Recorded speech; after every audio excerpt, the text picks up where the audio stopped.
Time for the Mayo Jam. Hi, I'm Neha Mehra, Sayogita House batch of 99. Today I'm going to share a story that I wrote during the lockdown. But before we get into that, I just wanted to circle back to my time in Mayo and certain Mayo memories. So I was, I think, the first debating society president. So as a debating society president, one got into the habit of, reading and writing and kind of being creative. And some debates we did phenomenally well, and some debates we tanked so badly. I remember Sindhya in particular. Neha Nakvi had helped me write the debate. We wanted to start with shock value. So the opening lines of my debate were, "I'm your mom." Needless to say, it went really badly south from there and downhill. And I think it was one of my worst performances. But then again, on the flip side, there were some really great ones. But now today, here I am, a mom of an 8-year-old, and we were in Colombo during the lockdown and really bored. I'm a film and video editor, and there was no work coming my way in Colombo. So a friend of mine reached out to me and said, I know you do all this creative stuff, and my daughter is struggling with her confidence, and I don't know what to do. So do you think you could maybe talk to her or write a story or something? So I came up with this concept. I wanted to do personalized books for children.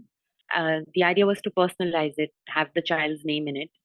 It became my go-to birthday gift for all of my son's friends at one point.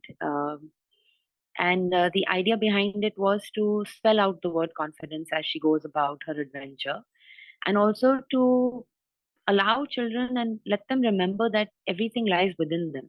When we interact with people and when we are put in a system, any kind of system, whether it's a school or a family or anything, we try and fit in a lot, which is also good and has its positives.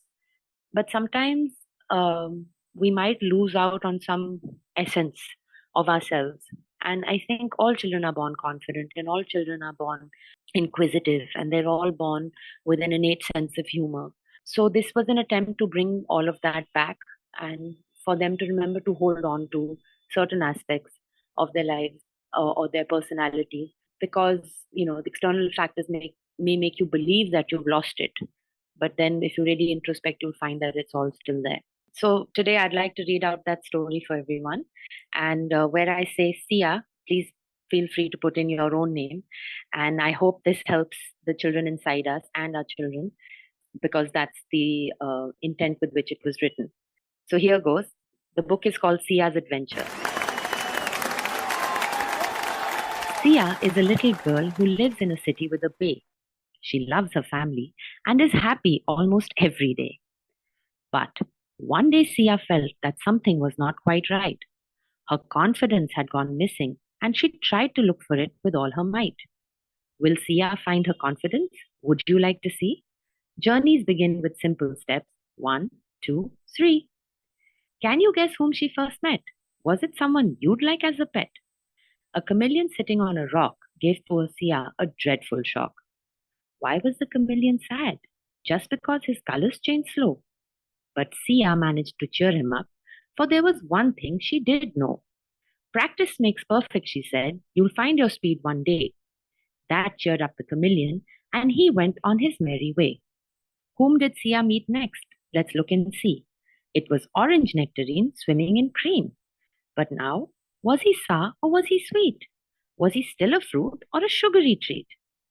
The Orange Nectarine said, you can choose to be what you want, play any part, just as long as you listen to your head and follow your heart. Onward Sia went, and next she met a fairy. Now this magical creature was allergic to dairy. Ice cream and the fairy did not go together, in rain, shine, or any weather. Sia told the fairy about her favorite ice cream and how it was so yummy. The fairy replied, yes, but it still hurts my tummy. We don't like the same things, Sia sighed. But we can still be best friends, the fairy replied. With her fairy best friend, whom did Sia meet next? It was a dancing elephant in a lovely dress. Why did the elephant dance? What made him happy so? Come on, let's find out. I'd like to know. He danced when he wanted and wore what he liked. That's what made his happiness soar to new heights. The person she meets next, was she the final one? What an adventure! When will it be done? It isn't every day that one is lucky to see a necktie wearing camel engineer keeping Sia company.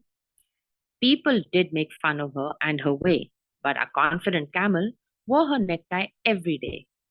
How did she become an engineer? What a peculiar choice of career. We must do what we want, should we not? How else can we enjoy this childhood we've got? So Sia sat and thought about all that she had seen. She liked to do things for others and be helpful and keen. Her confidence had been with her all along, even though sometimes she may feel it was gone. Nobody can make her feel right if she didn't believe in herself with all her might. This adventure had changed her. So, from now on, she would do her best to just get up and go. Her new friends had taught her well. This adventure had been terrific, even swell. So, in the end, it was plain to see Sia did find her confidence and her ability to be happy with whom she was and to become who she wanted to be. The end. This podcast is brought to you by Mayo Girls Alumni Association. If you're a Mayoite and wish to participate, email us on mayocollegegirlsalumni@gmail.com.